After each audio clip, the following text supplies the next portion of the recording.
รถก็นั่นสิตุ้มอยู่นี่เขามาเปิดคลิปเนาะทุกคนเนาะโอ้เสียงน้องฮ้องเก๊กเอาสวัสดีตอนแรงทุกคนคลิปนี้เขาไปเขตอันนั้นพอเลยแถวนาสีไข่เนาะไปเบิ่งบรรยากาศอยู่ทางหน้าว่าจะเป็นจังใดในอันนี้นะซ่องงานบุญของอย่างมาโอ้ยเกือบต่ำเลยขนาดถอยมาครับอันนี้เขาหลีมาทางนี้เลยทางนั้นรถติดทั้งเจียงอันนี้เขาเรียบมาฟุตบาทนี่เขาสิไปทางแคมป์ของกันเลยมั้งนี่เขตอนา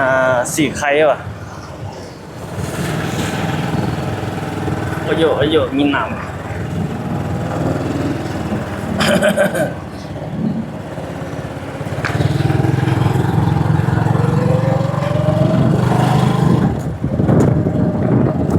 เอาไปอัปเดตเบิ่งงานบุญนะช่วงเหือทุกคนเพิ่นไกลแล้วเนาะเพิ่นไกลนะผ่านไปนี่ก็ได้คือเดียวบอกลัดไปทางเสเจียงเดินบุกไปเลยไปทางนี้สิ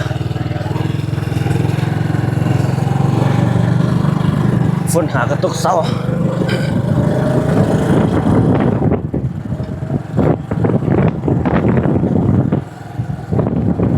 อันนี้เขาอยู่นี่เป็นบ้านอุโมงค์ทุกคนเนาะ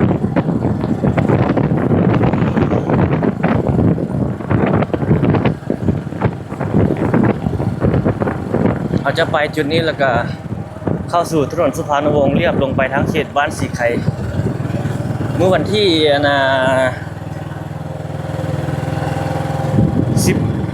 18ก็มือเพิ่นส่งเหือนะทุกคน17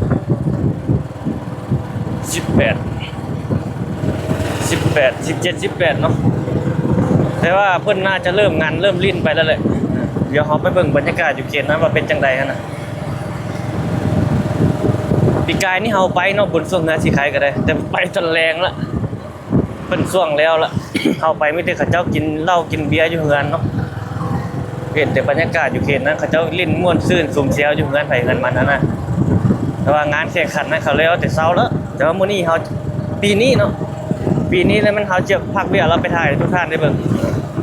แล้วก็มื้อนี้ก็สิไปอัปเดตเบิ่ง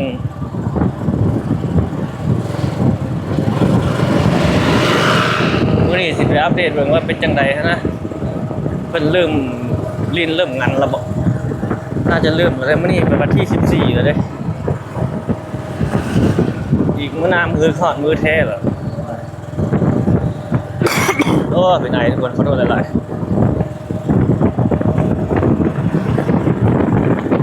โอ้เย็นเลยเขาบ่ได้ใส่เสื้อแขนยาวนี่เข้าสู่ถนนสุพรรณวงศ์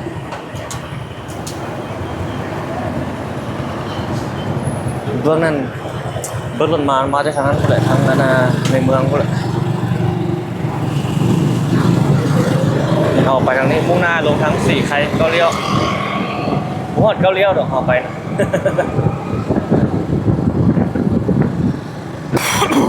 โอ้เป็นไอเลยโอ้เย็นขนาดทุกคนเย็นหนาวเลยนี่นะนี่มันเดือนนั้นแล้วเดือน10แล้วใกล้ที่ฮอดเดือน11ลาวเฮานี่หนาวแล้วเดือน11ลาวเดือน10โลกเดือน11ลาวแม่นแล้วได้เนาะทุกคนเริ่มหนาวเข้ามาแล้ว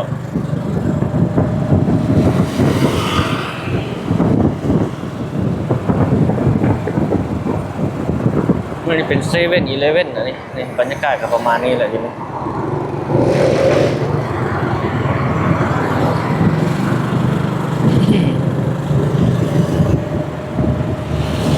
รถสัญจรหลายอยู่ถนนสุพรรณวงศ์นี่ตอนแรงนะคือเขาถ่ายเรื่อยๆอะไรเป็นต้นมันมือชั่วโมงเร่งชั่วโมงเลิกเวียกเลิกงานนะมุ่งหน้าลงทางนี้มันหลายตอนเช้าเราเบื้องนั่นเนาะตอนแรงเลยเบื้องนี้เปลี่ยนเดียว แต่ตอนเช้ามันก็ไม่ได้ติดเฮงเลยมันบ่เป็นคือนะตอนแรงนี่หลายแท้ตอนแรงยอมรับว่าหลายกว่าตอนเช้า เพราะว่าทุกคนเลิกเวียกโมงเดียวกันได้เนาะ แต่ว่าตอนเช้านั้นผู้ไป6 โมง 7 โมงก็มีนะมันระบบติดหลายแต่ว่าเลิกเวียกนี่ไปโมงเดียวกันนั่นนะมันก็เลยหลายเลิกก็เลิก4 โมงแรงเลย พับเดียวเนาะนี่เบิ่งรถยังโผล่ไปบ่หมดปานนี้นี่ยังยาวไปอยู่นี่ยังติดอยู่เนาะยังบ่ไปเวทปานนี้ยาวลงไปฮอดพุ่นนั่นนี่3 แยกไฟแดงสีไข่พุ่นน่ะตามมาเบิ่งนี่ลองเบิ่ง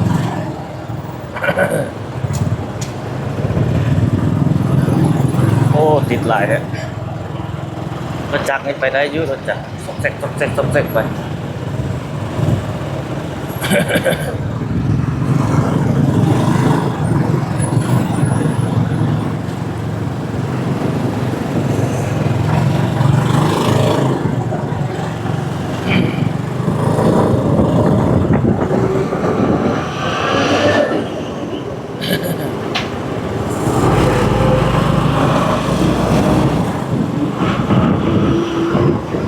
โอ้รถติดเลย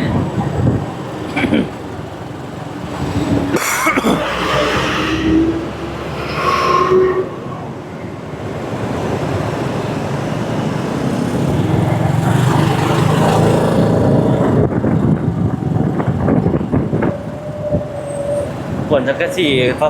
ฟ้าอยู่เบื้องขวามือเขาเนี่ยก็เริ่มมีโครงการขึ้นแล้วบ่เนี่ยปุ๊บตอนนี้หยุดแล้วโอ้โหไปได้อยู่ปะ3 เลนแล้วได้รถใหญ่ติดนี่รถจักรรถใหญ่อยู่แล้วบ่เนี่ย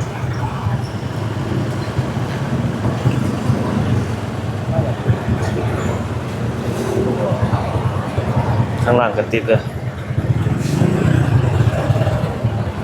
รถยังออกไปบ่หมดเนาะตอนนี้ประมาณ6 โมงครึ่งแล้วตอนแรงแล้ว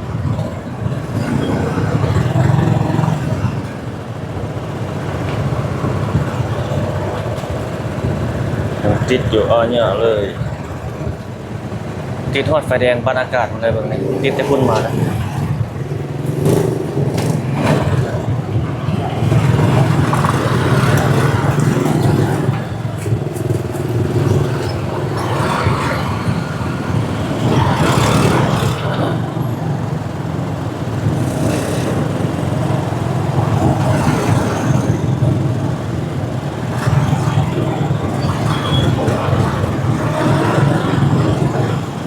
ลงนี่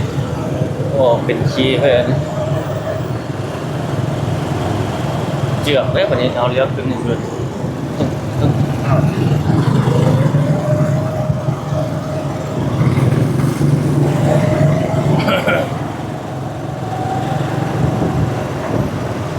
เขาสิพาเบิ่งยาวๆไปจนฮอด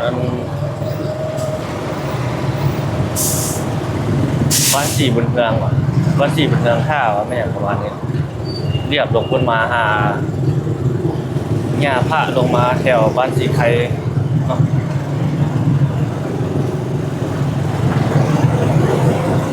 รถยังติดหลายเลย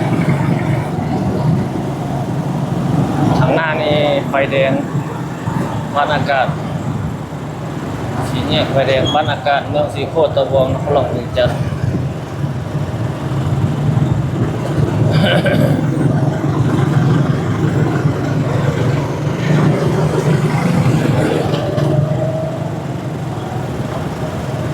ยิดวันนี้เพิ่นบ่ได้เปิดไฟแดงไฟเขียวเลยค่อยไปเอามีสีแยกไฟแดงบ้านอากาศเฮาถ่ายมาเรื่อยๆอยู่แต่มาวันนี้ก็ได้เห็นบรรยากาศการสัญจรยามแลงอยู่เขตนี้ตอนแลงจะเป็นแบบนี้เป็นส่วนหลายเลยแต่ละแลงโอ้มาแต่ถนนอาเซียนเตะ2นะ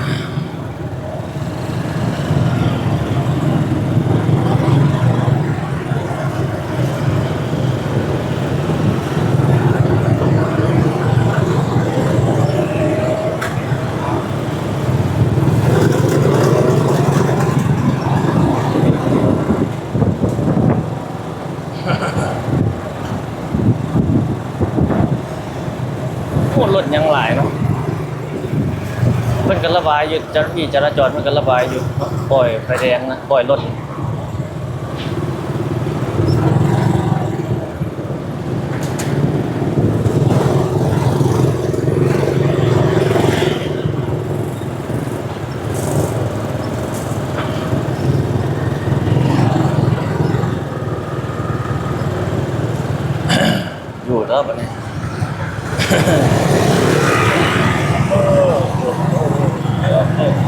รถจักรเขาเจ้าขึ้นบนเลยจุดไปได้อยู่แล้วจุดไปสักหน่อย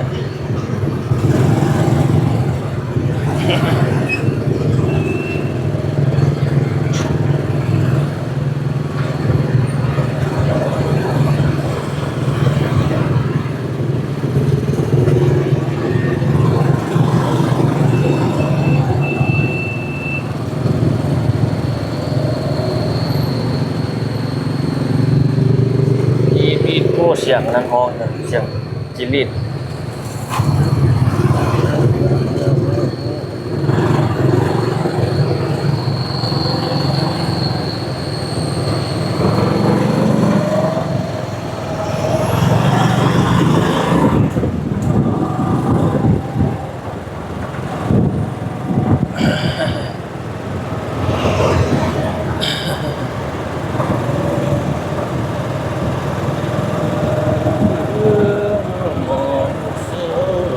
โอ้เย็นดีขนาดทุกคนเลยรถคันนี้เขาจะเข้าสนามบินใต้ไฟมอบ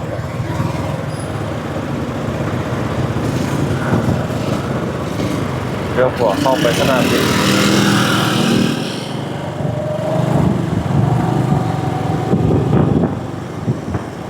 เอานี่ยังได้จอดไฟแดง โอ้รถคันนี้ออกมานี่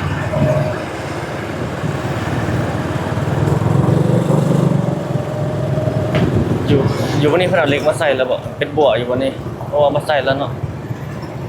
ว่ายังได้ทุกคนในนี้วันนี้เป็นบัวอยู่พอลงผิดลงอย่างแล้วยังเป็นบัวอยู่หลายมื้อแล้วเขาเห็นเที่ยวไปเที่ยวมานี่เป็นชิ้นแล้วบอก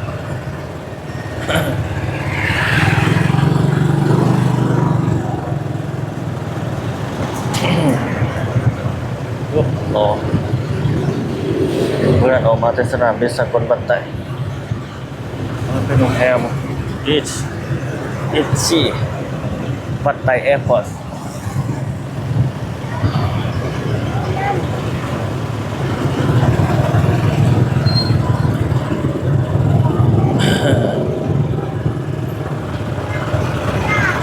เบื้องอันสนามบินออกมาเวทเขาจึงได้ไป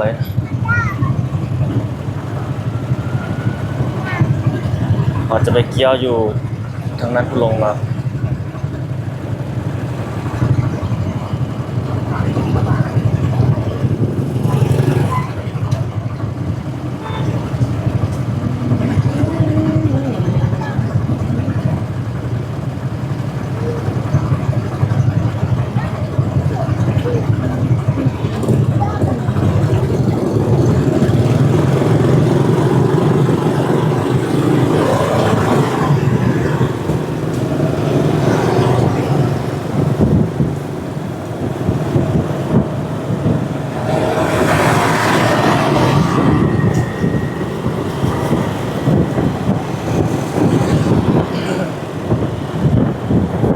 รถไหลเซลส่วนเซลเนาะขนาด6 โมงครึ่งแล้วรถยังไหลมันติดแบบนี้นี่มาตั้งแต่ตอน4 โมงแรงคุณทุกคน4 โมงแรงรถเริ่มไหลเลยเส้นทางเส้นนี้เพราะว่าทุกคนหลั่งออกจากในเมืองมาเลิกเรียกแล้วก็ออกมาแล้ว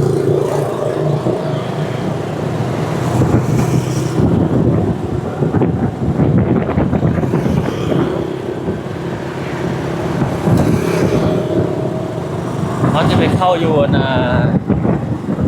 ทางเบื้องนั่นคุณลงมาบนมีทางปิดต้งคน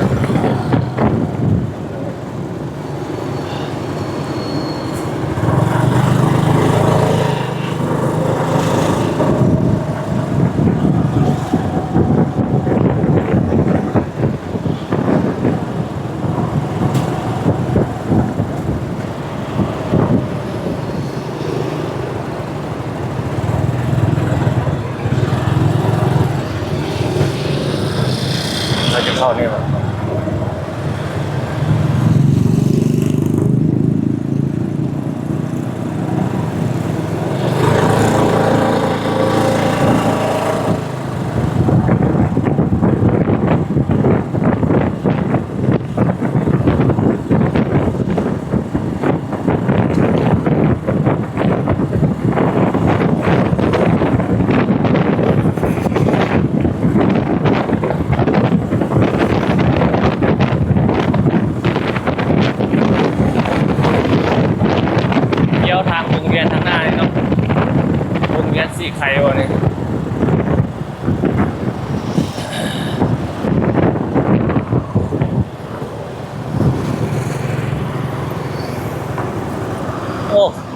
แสบตา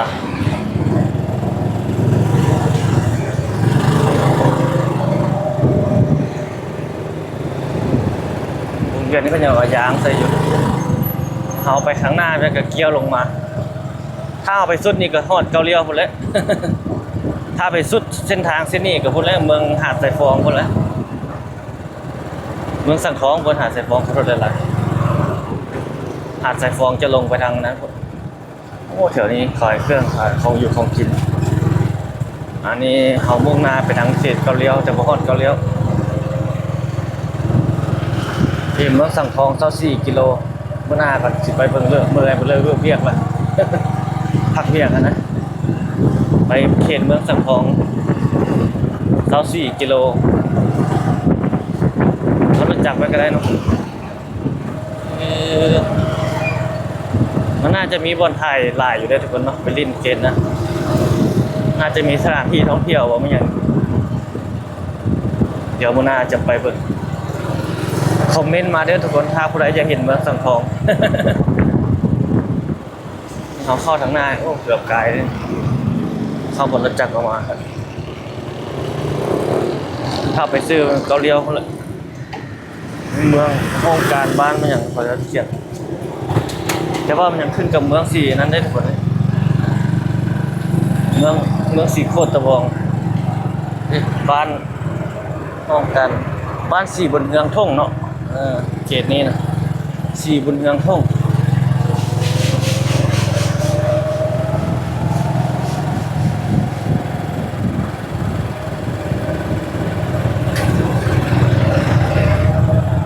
ไปทางหน้านี่ซอดใส่เข้มของ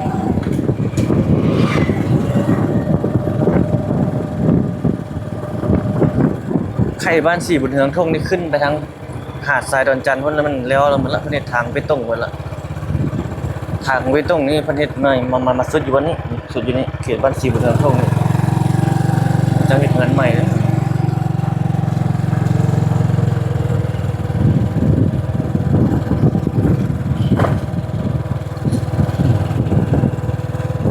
โอ้เย็นขนาดทุกคนเลยหลอกแคมป์ของอยู่แถวทั้งลุ่มทั้งหน้าเอาเบ้ยทั้งลุ่มทั้งเหนือเด้อทุกคนเลยทั้งหลังเขาจึงไม่ทั้งลุ่ม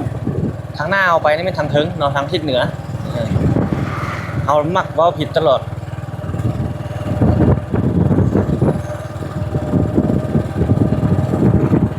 เบ้ยไหนเป็นฝั่งไทยเนาะฝั่งไทยนี่น่าจะเป็นสีเชียงใหม่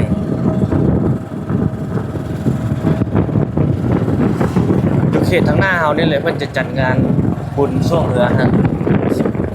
18เนาะวันที่18เอาเป็นจะมาถ่ายให้ทุกท่านได้เบิ่งได้ชม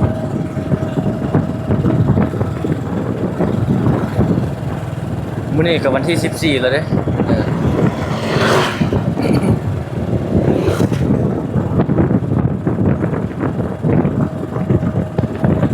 อ่างน้ำประปาอยู่นี่เพิ่นเฮ็ดใหม่เด้อทุกคนบ่อนห้องการจ่ายน้ำประปานี่เพิ่นเฮ็ดเป็นปรับปรุงใหม่นะอยู่บนไหนบนนี้บ่นี่อยู่ทางนี้นี่บ่นี่บนจ่ายน้ำหน่อยเนาะนี่ราชพิณากิจน้ำประปา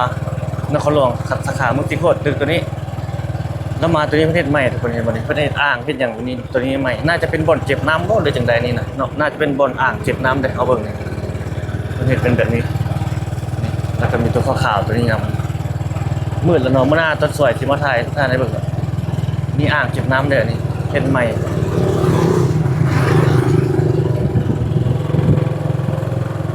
แถวนี้เราได้เพิ่นเฮ็ดบุญส่งเงินนะทุกคนแถวหน้าเอาไปนี่แหละร้านอาหารนี่เขาจะมาเฮ็ดปรับปรุงเจ้าของใหม่แล้วเด้หน้ามากินเบิ่งเนาะแคมป์ของงามแรงโอ้ยังเป็นติดยังเจ้าของเดิมอยู่เนาะมันติดป้ายให้เศร้าอยู่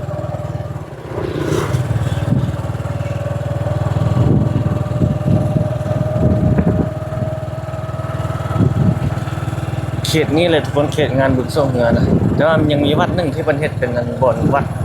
น่าจะเป็นวัดบ้านสีไข่บ่หรือจังไรจะเอื้อนบุญส่งเงินสีไข่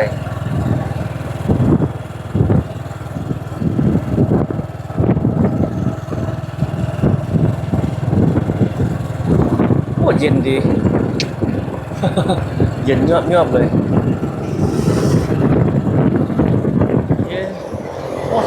ลาดเอาเดี๋ยวไปเว้มันก่อน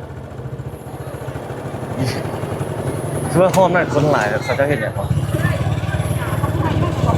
เดี๋ยวเราเดินก่อนนี่ทางหน้าเราบนเงินบนแล้วเขาจะเลี้ยวลงไปเบิ่งกันนะบนนั้นบนเมื่อกี้นะบนรถจักรออกมาไม่อย่างวะ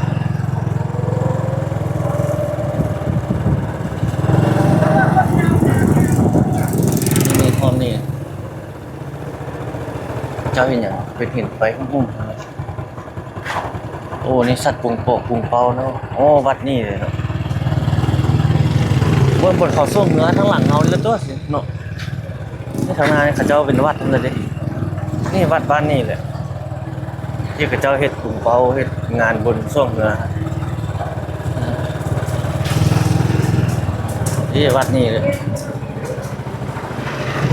นี่มันเป็นวัดได้อยู่นี่เขาก็จะค่อยขี่รถถีบรถจักรผ่านนี่ว้าวผู้สาวนี่อันนี้เป็นขายปิ้งออกปิ้งเย็นขายงานบุญแล้วได้นี่ลูกศอกลูกชื่นวัดทางหน้าเลยครับ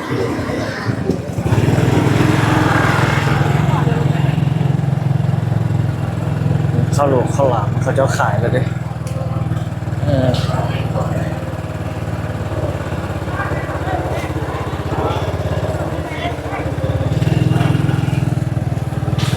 จะขายสัตว์ภูเขาภูเป้าเลยโอ้ทางนี้ก็ได้กัน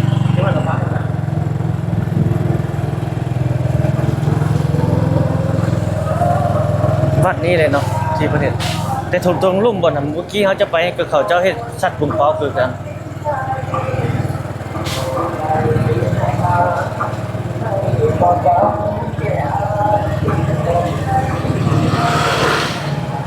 เจ้าฝารถอยู่นี่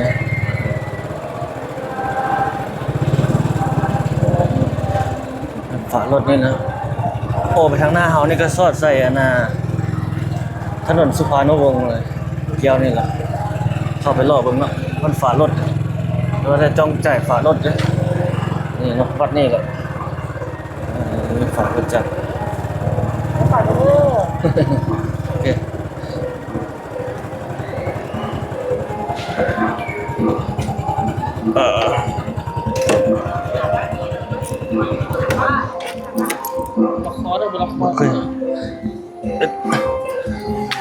010เท่าไหร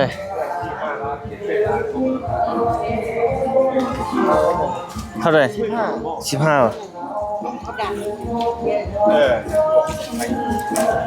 บอกเป็นแบบก็2-3 แสน4 แสน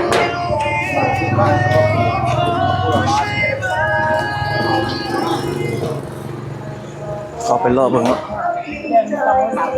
โอ้เขาลามขายตะกี้เข้าไปพอมีลูกชิ้น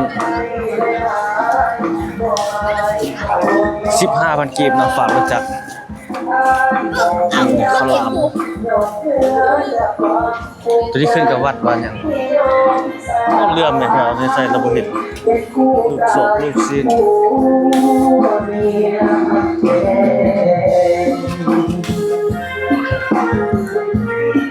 เป็นแบบนี้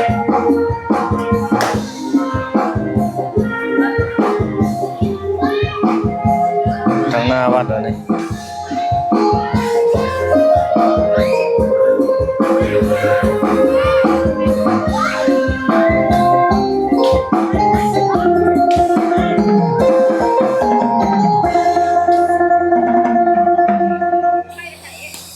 สักคุณปอกคุณเป้าเนาะ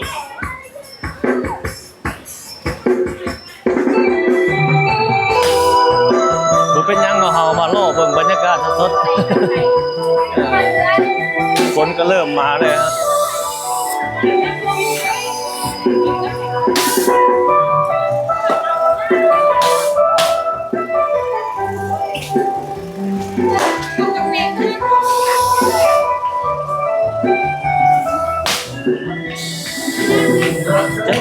โอ้มีอันนี้นำเนาะดึกมาเนี่ยเขาเจ้ามาเล่นปูปลาน้ำเต้านี่เลย ปูปลาน้ำเต้า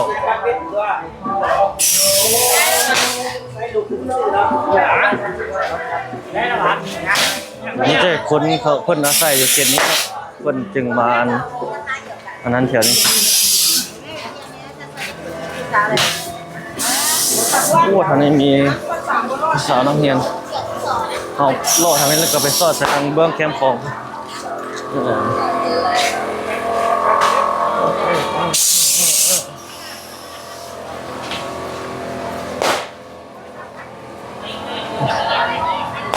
มีอันนี้นะลูกศอกลูกชิ้นหลายจะเขาย่างไปทางแคมป์ของมันคือเก่าผู้มีบ่อนนั่งแบบ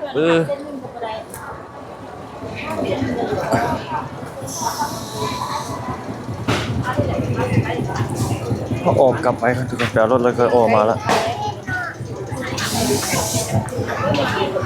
พาผ่านมันซื่อๆหรอ เอารถแล้วก็ล้อออก ไปทางเบื้องบ่อนเฮาห้อมเมื่อกี้วันนี้ซะเนาะ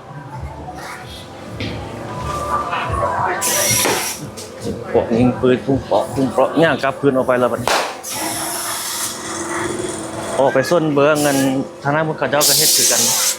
เฮ็ดเป็นอย่างเฮ็ดยิงกันปุ่มเป้าบนยิงอย่างประมาณนี้แหละอันนี้เขาเจ้าลงเงินเนาะซื้อเงินที่อ๋อซื้อแล้วขูดลง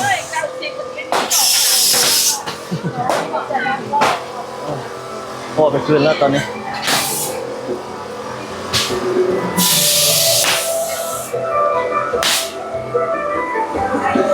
โอ้ทางเทิงนี่มันใส่อันนี้เนาะใส่ถุงเงินใจแล้วคงแก่กับเราเอาคง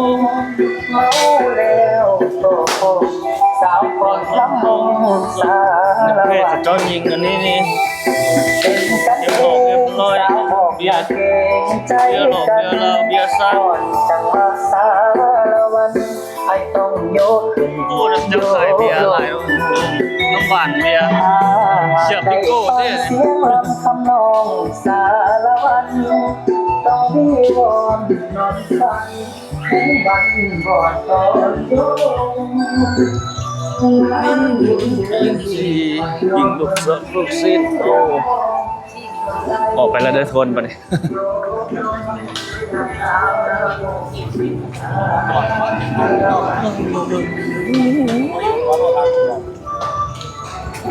นี่ข้าวหลาม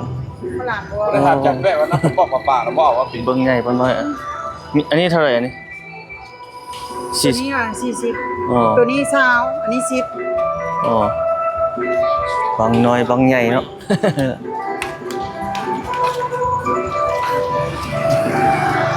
ลักปีฮะ พวกกันพวกอยู่บ้านเกินนั้นเอาเยอะมากแค่ที่น้ำป่า ออกไปทางนั้นเนาะ ตรงเสื่อมไป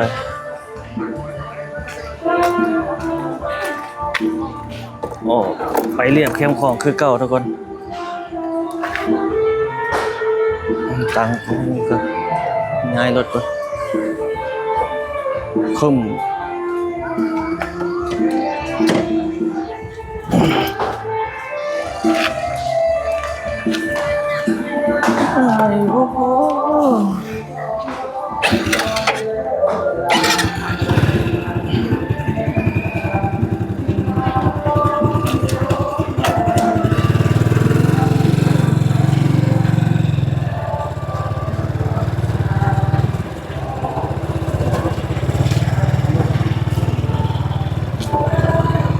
โอ้ไปทางนี้คือเก่า แล้วก็ไปโซ่ทางเบื้องอันบนเฮาว่าเมื่อกี้เนาะอันนี้เขามารอเบิ่งเลยลบไปลบมานี่แหละทุกคนเลย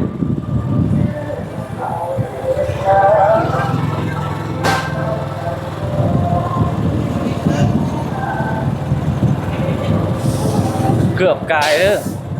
เช่นบ่เห็นมาตัวนี้มันน่ะแบบอันนี้เขาสิกายวัดตัวนี้นะ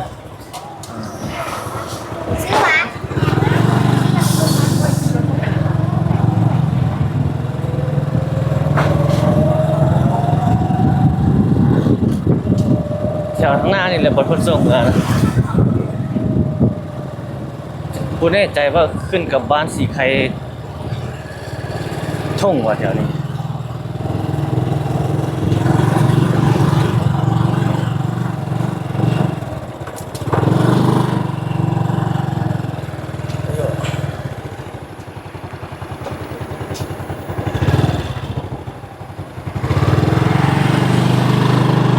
นี่เพิ่นจะซ่วงอยู่แถวนี้แหละเมืองแถวนี้เลยเนาะ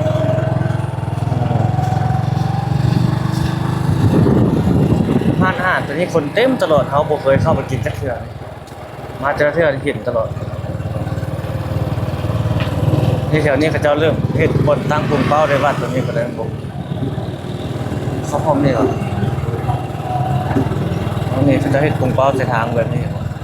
มันใกล้เดียววัดสองตัวนี้เนาะแล้วก็เฮ็ดเป็นแบบนี้นี่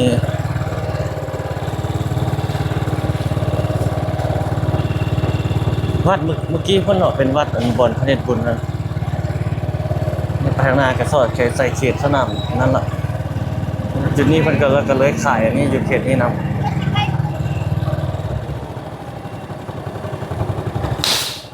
วัดนี้วัดเมื่อกี้หันหลายก่อนเนาะมันอยู่ไกลอยู่แล้วเพิ่นเฮ็ดซื่อๆอันนี้นี่โอ้อันนี้กำลังติดตั้งขึ้นที่นี่ฝนตกขนาดลงบ่โอ้วัดก็เมื่อกี้คนหลายนะ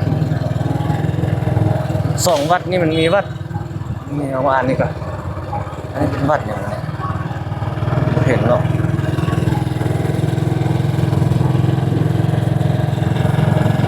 มาโลดซะบูสบัดโอ้นี่มันกำลังเปิดเพลงน่าจะเป็นสีไข่ท่งสีไข่ท่าไม่อย่างประมาณนี้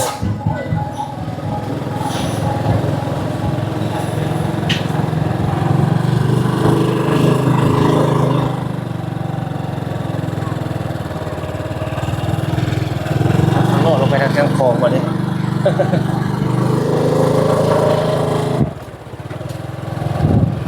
สองวัดติดเดียวเนาะประมาณนั้นทุกคนเอาไว้เมื่อวันที่นั้นก่อนเขาจึงจะมาถ่ายให้ทุกท่านได้เบิ่งมือเป็นช่วงเหือนะเพราะนั้นคนน่าจะหลายเลยนั่นนะวันที่18เนาะ18 เดือน 10 2025มื้อนี้ก็วันที่14แล้วอีก4มื้อเนาะ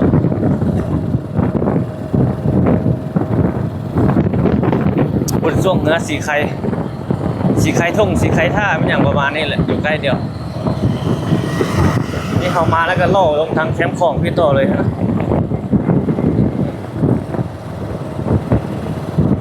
ให้ได้เบิ่งวิวไปทางนี้นำ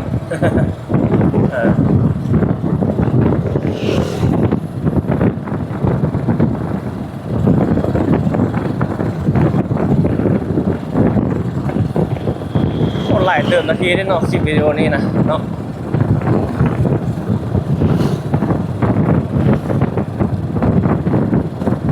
ขี่ล่อลงไปทางแคมป์ของเลยบ่เนาะไปเบิ่งเขตส่วนเจ้านุวงศ์เลยหลังจากงานบุญช่วงเงือผ่านไปอัปเดตเบิ่งเนาะว่าเป็นจังไดแล้วหั่นน่ะ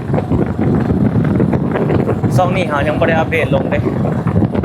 หลังจากที่เพิ่นแล้วบุญช่วงเงือแล้วเฮาไปมื้อนั้นนะเพิ่นยังบ่ทันเปิดตลาดกลางคืนเทื่อๆเนาะไปเบิ่งมื้อนี้เพิ่นน่าจะเปิดแล้วแหละมื้อนี้นะขายเครื่องขายของปกติแล้วแหละ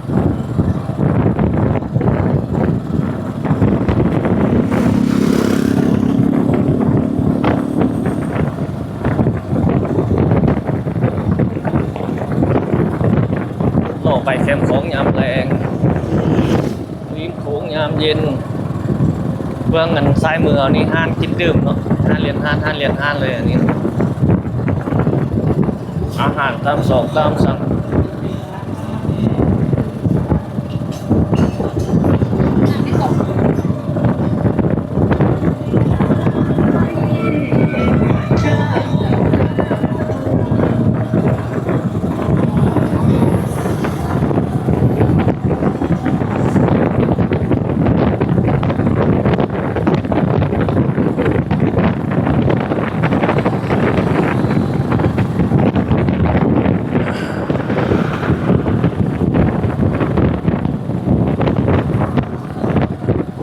เจ้านี่ลายตาเขาเจ้าใส่ไฟโตใส่ทางบนหันหมดเมื่อกี้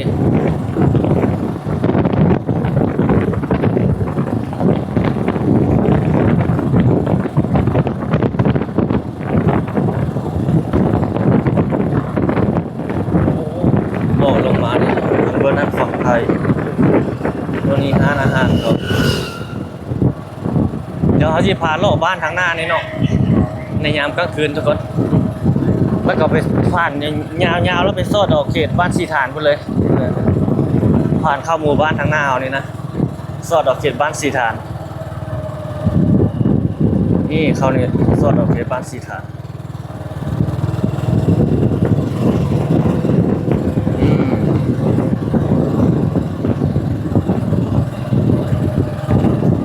ผ่านหมู่บ้านเขตนี้เบิ่งวันนี้ยามกลางคืนจะเป็นจังได มุสวยให้เราผ่านตลอดเก็บบรรยากาศอยู่ตลอดดอกเขตนี้ก็ได้เดี๋ยวลองผ่านในยามกลางคืนเบิ่งเนาะเป็นจังได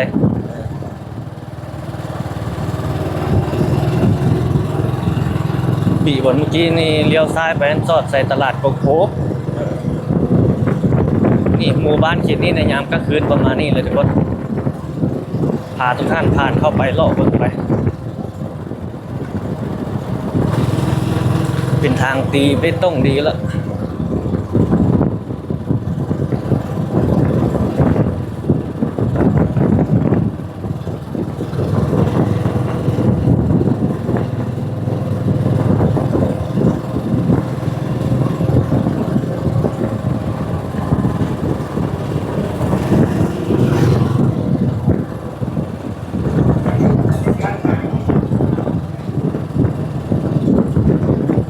บรรยากาศบ้านๆแถวนี้ในยามกลางคืน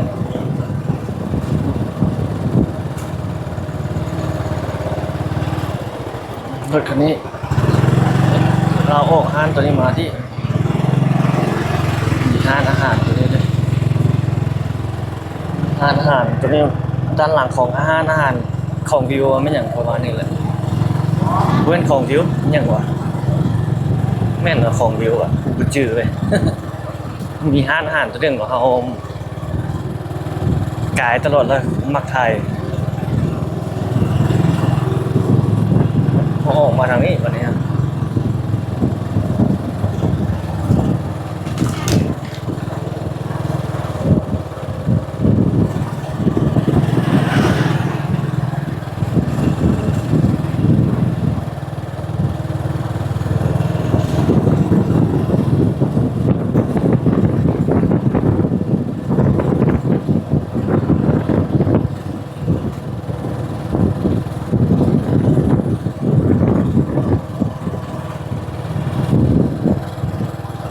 เขาผ่านมานี่มันมีหลายหมู่บ้านอยู่เลยแต่ก่อนตั้งแต่บ้านข้างหลังบ้านนั้นเนาะบนตลาดโคโพนขึ้นบ้านบัดไตน้อยท่งแล้วต่อลงมาเป็นบ้านหนองปะไนเนาะหนองปะไนแล้วต่อใส่อุโมงค์และขุนตาแล้วจึงสี่ฐานเขานับเป็นนับทั้งหลังออกมาเด้อนับทางทิศตะวันตกมาขึ้นไปทางหน้าเอาเป็นเบื้องตะวันออก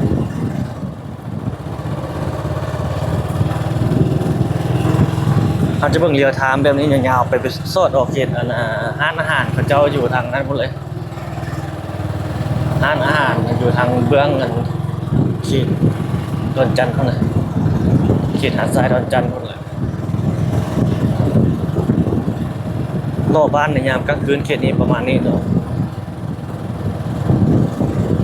เขาจะเบิ่งยาวๆไปทางหน้าเอา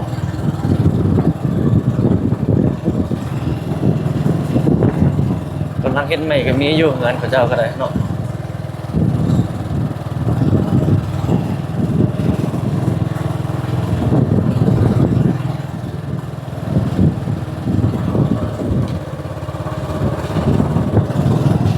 ถ้าว่าจอดรถไว้หน้าบ้านหน้าเฮือนนี่เลยมันจะตันทางเด้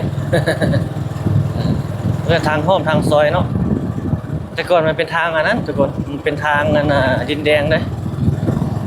วันนี้แล้วเขาเจ้าเฮ็ดเป็นทางไปตรงใหม่แล้ว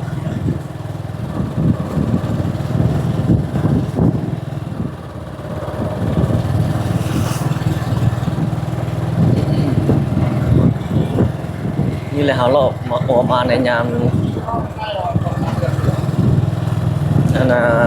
แรงให้ทุกคนได้เบิ่งเลี้ยวทางมาแต่ทางเขตบ้านสีบุตรเฮือง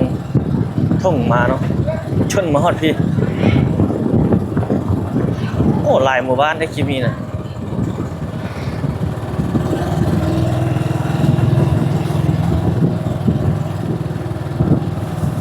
างหน้าเขานี่เป็นเขตด้านหลังของมูลเดินไนนี่เป็นมูลเดินไนคานมูลเดินไน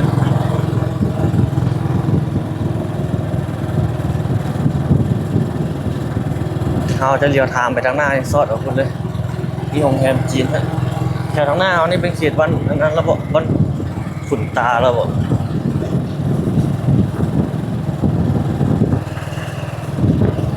เขาก็จะเบิ่งย้อนทางไปทางหน้านี่ซอดออกคนเลย มันทางดีแล้วเนาะเราได้อยู่คือแต่ก่อนนั้นมันเป็นบ่อเป็นกลุ่มเป็นทางแดงกันมาเนี่ยงานนี้ประเทศเป็นตรงมาแล้วมันดีแล้วเราสามารถสัญจรผ่านมาได้คือเอามานี่แหละอยู่เขตทางหน้าประเทศอันนั้นใหม่เลยเห็ดอันน่ะโรงแรมสูงๆยังการแล้วหลายเติบเปอร์เซ็นต์แล้วแหละไม่กำลังเห็ดนี่ตั้งเสาเข็นตั้งอย่างข้างในสูงอยู่ตัวนี้ก็ได้น่าจะน้อง10ปลายคนแหละ พอประเด็นเรื่องก่อนเขาจึงจะมาอัปเดตนี่หลัดออกมาทางนี้แล้วหลายเลยแกระวังเริ่มมาทางนี้เขตนี้เขตเป็นก่อสร้างเลยมาไปตามเอาสังกะสีนี่บ่ได้เลย นี่ทางหน้าสอดใส่เขตแคมป์ของละเขตห้างอาหารเขตเนี่ยเขาเจ้านี่มาสอดออกวันนี้วันให้ประเทศป้ายอันเวียงจันทร์สอดวันนี้ลงไปทางนี้ต่อไป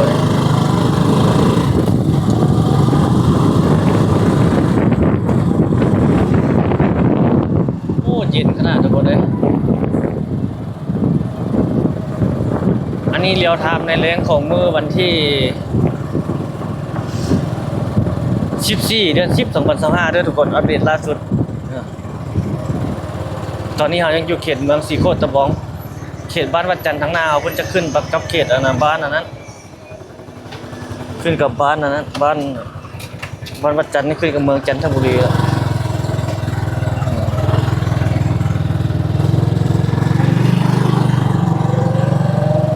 ฉะนี้นี่ห้านของอาหารเนาะหลายท่านน่าจะรู้เลย หลายเมนูอยู่แถวนี้อาหารการกินนี่ซ้ำที่เลือกซื้อเลือกกินเลยห้านเดือนห้านมายาวเป็นกิโลผมมาห้านนี่ก็นั่งห้านนี่ผมมาห้านนี่ก็นั่งห้านนี่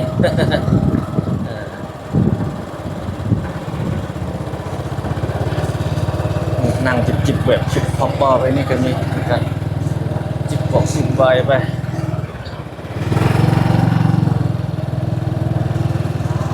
อาหารจีนก็มีอาหารลาวก็มีอาหารยุโรปก็มีอยู่เขตนี้นะแถวนี้ประเทศต่างสูงเนาะสำหรับคนยุโรปเพิ่นโตสูงเลยตอนนี้ประมาณ 7 โมงแรงแล้วทุกคนเลยเขาโลมาจะทั้งเขตบ้านสีไข่เขตที่เพิ่นจะจัดงานบุญส่งเหือเพิ่นสุดแล้วเพิ่นจัดอยู่ทางหน้าเอานี่ท่าวัดจันทร์แต่ไม่มีสีไข่ก็มีอีกจอมแจ้งมันอยู่ทางหลัก4อยู่เขตบ้านสวนมอนพุ่นเนาะจอมแจ้งมันเฮาบ่ฮู้ว่าเพิ่นเฮ็ดบ่ซั่วเฮาฮู้แล้วเฮาถ้าเฮาฮู้ว่าเพิ่นสิซ่วงแล้วเฮาไปถ่ายต้นสวยกับใครอันนี้ไปตอนนั้นมือเพิ่นแล้วล่ะไปเจอเพิ่นมอบรางวัลละแล้วเลยสีไข่ปีกายคือกันเนาะเฮาไปถ่ายตอนแรงเขาเจ้าแล้วล่ะ มีท่าประจันที่เฮาฮู้น่ะท่าประจันนี่เฮาฮู้อยู่แต่ละปีต้องได้มาถ่ายต้องพักเวียมาเด้ตัวนี้มันเป็นงานใหญ่เนาะหลายคนน่าจะฮู้โอ้รถบรรทุกสินค้าแต่ว่าตัวจอมแจ้งกับอนาสีไข่มันบ่ได้ใหญ่ปานใดอันนั้นเป็นของเมืองเนาะสีไข่นี่น่าจะเป็นของเมืองศรีโคตรบองถ้าจอมแจ้งน่าจะเป็นของเมืองจันเมืองศรีสัตนาจอมแจ้งนะแต่ว่าเมืองอันนี้อยู่บนท่าวัดจันทร์นี่เป็นของเมืองจันทบุรีนี่ทางหน้าเขตตลาดกลางคืนนะทุกคนเขาจะเปิดขายเครื่องขายของปกติแล้วเนาะสามารถมาเล่นมาเที่ยวได้ละเข้าสู่เพราะว่าปกติแล้วหลังจากงานบุญส่งเหนือผ่านไป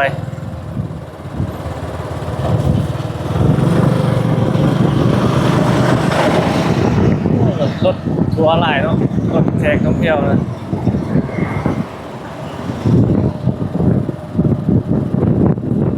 รถผ่านบุกเข้าบุกผ่านเข้ามาบ่หลายปานใดเว้ย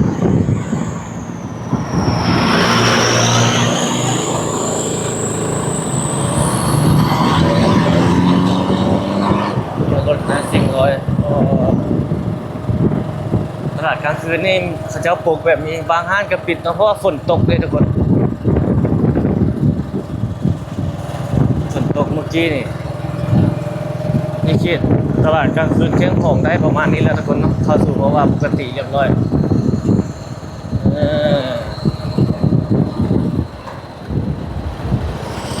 มันน่าจะขายเครื่องขายของอย่างปกติคนบ่หลายเนาะมันเบิ่งช่วงเงียบๆเว้ย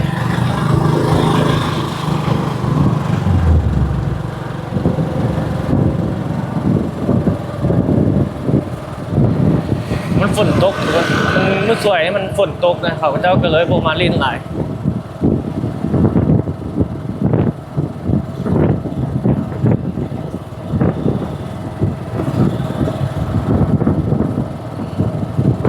จะนักท่องเที่ยวหลาย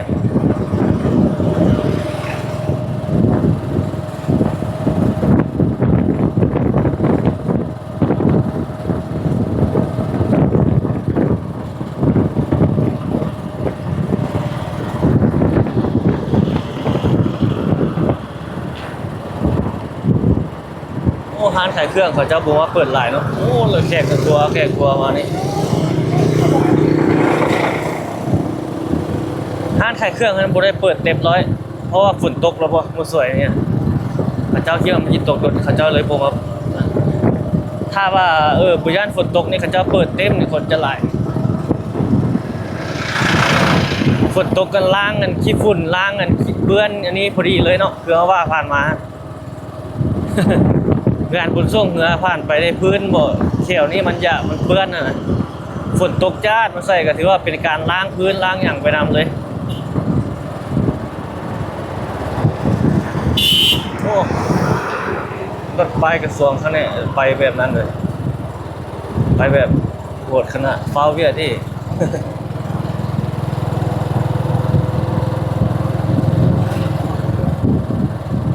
ผู้สาวเห็นหมด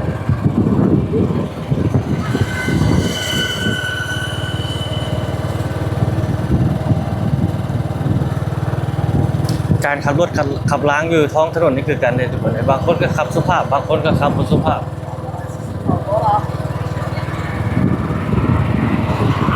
นี่กายลงมาฮอดเสร็จนี่เป็นแล้วบัดนี้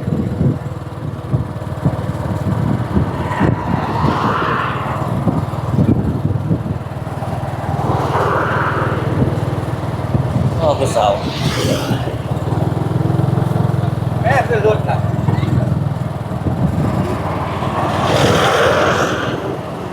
ปุ๊บ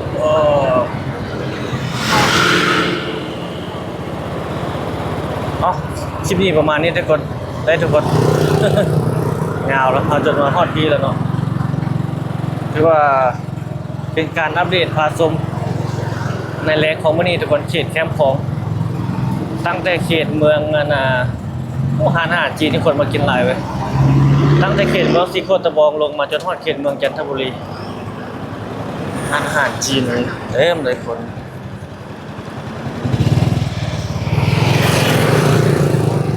ว่ามันกินทั้งหมดอาหารคลิปนี้ประมาณนี้เนาะทุกคนขอบใจทุกท่านที่เข้ารับชมเนาะ